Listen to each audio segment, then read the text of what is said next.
Hello नमस्कार बच्चों, कैसे हैं।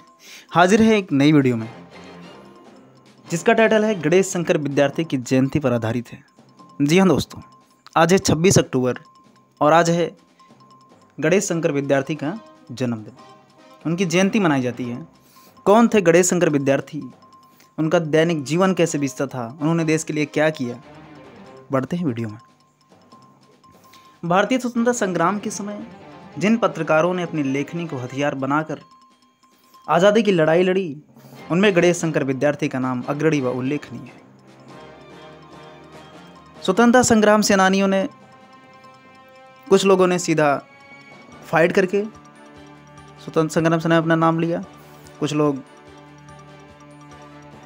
लोगों के मन में देशभक्ति की भावना जगाने का काम किया। उनमें से थे गणेश शंकर विद्यार्थी, जो कि अपने क्रांतिकारी लेखन व धारदार पत्रकारिता से तत्कालीन ब्रिटिश सत्ता को बेनकाब किया और इसके लिए उन्हें जेल भी जाना पड़ा। गणेश शंकर सांप्रदायिक दंगों की भेंट चढ़ने वाले संभवतः पहले पत्रकार थे। जी हाँ दोस्तों, गणेश शंकर विद्यार्थी जी का जन्म 26 अक्टूबर 1890 को प्रयागराज इलाहाबाद में हुआ था। इनके पिता का नाम जग नारायण था। पिता एक स्कूल में अध्यापक थे और उर्दू व फारसी के ज्ञाता थे। इनके स्कूली शिक्षा के बारे में बात करते हैं। विद्यार्थी जी की शिक्षा दीक्षा मोंगावली ग्वालियर में हुई थी। पिता के समान ही इन्होंने भी उर्दू फारसी का अध्ययन किया। आर्थिक कठिनाइयों के कारण वह एंट्रेंस तक ही पढ़ पाए, लेकिन उनका स्वतंत्र अध्ययन जारी रहा। उनका जो स्वाध्याय था वो जारी रहा। विद्यार्थी जी ने शिक्षा ग्रहण करने के बाद नौकरी शुरू की, लेकिन अंग्रेज अधिकारियों से उनका तालमेल नहीं बैठा, जिस कारण से उन्हें नौकरी छोड़नी पड़ी। क्योंकि वो क्या करते थे, अंग्रेज अधिकारी उस समय शोषण करते थे और ये शोषण के बिल्कुल विरुद्ध थे। पहली नौकरी छोड़ने के बाद विद्यार्थी जी ने कानपुर में करेंसी ऑफिस में नौकरी की, लेकिन यहाँ भी नतीजा वही निकला। अंग्रेज अधिकारियों से तालमेल ना बैठने के कारण इन्हें यह नौकरी भी छोड़नी पड़ी।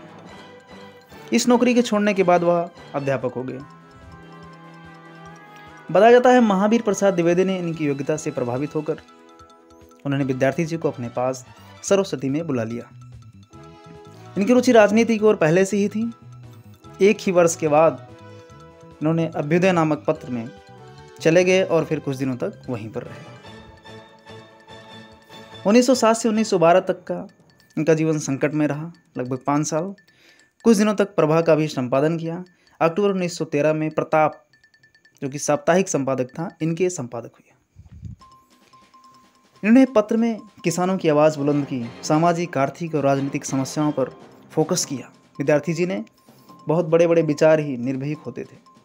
विद्यार्थी जी ने देशी रियासतों द्वारा प्रजा पर किए जा रहे अत्याचारों का तीव्र विरोध किया। पत्रकारिता के साथ साथ गणेश शंकर विद्यार्थी जी की साहित्य में भी रुचि थी। इनकी रचनाएं सरस्वती, कर्मयोगी, स्वराज्य, हितवार्ता में छपती रहीं। शेख चिल्ली की कहानी जो कि मशहूर हैं, इन्हीं की देन है। आपके संपादन में प्रताप भारत की आज़ादी की लड़ाई का मुख्य पत्र साबित हुआ। सरदार भगत सिंह को प्रताप से विद्यार्थी जी ने ही जोड़ा था। विद्यार्थी जी ने राम प्रसाद बिस्मिल की आत्मकथा प्रताप में छापी। क्रांतिकारियों के विचार व लेख प्रताप में निरंतर छपते रहते थे। महात्मा गांधी ने उन दिनों अंग्रेज़ों के खिलाफ अहिंसात्मक आंदोलन की शुरुआत की थी, जिसे विद्यार्थी जी सहमत नहीं थे, क्योंकि वह स्वभाव से क्रांतिकारी विचारों के थे और महात्मा गांधी ठहरे अहिंसावादी। जिससे क्या हुआ, विद्यार्थी जी के प्रताप में छपे अग्रलेखों के कारण अंग्रेजों ने इन्हें जेल भेज दिया। अंग्रेजों की इनकी ये बात रास नहीं आई और उन्होंने इनको जेल भेज दिया। शासक जुर्माना लगाया और 22 अगस्त 1918 में प्रताप में प्रकाशित नानक की सौदाए वतन नामक कविता से नाराज अंग्रेजों ने विद्यार्थी जी पर राष्ट्रद्रोह का आरोप लगाया व प्रताप का संपादन बंद करवा दिया। लेकिन उन्होंने हार नहीं मानी। आर्थिक संकट से जूझते विद्यार्थी जी ने किसी तरह व्यवस्था जुटाई और 8 जुलाई 1918 को प्रताप का प्रकाशन पुनः आरंभ किया। प्रताप के इस अंक में विद्यार्थी जी ने सरकार की दमनपूर्ण नीति की ऐसी जोरदार खिलाफत की कि आम जनता प्रताप को आर्थिक सहयोग देने के लिए मुफ्त हस्त से दान करने लगी। जनता के सहयोग से आर्थिक संकट हल हो जाने पर साप्ताहिक प्रताप का प्रकाशन 23 नवंबर 1990 से दैनिक समाचार पत्र के रूप में किया जाने लगा। जो कि साप्ताहिक छपता था उसको दैनिक समाचार पत्र के रूप में डेली प्रिंट आउट करने लगा। लगातार अंग्रेजों के विरुद्ध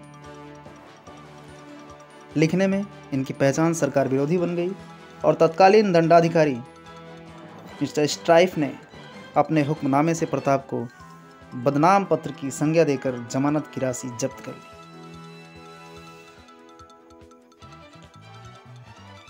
बढ़ते हैं आगे।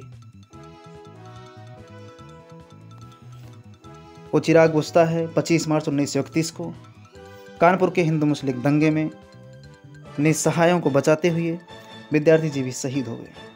विद्यार्थी जी सांप्रदायिकता के भेंट चढ़ गए। उनका पार्थिव शरीर अस्पताल में पड़े शवों के बीच पाया गया था।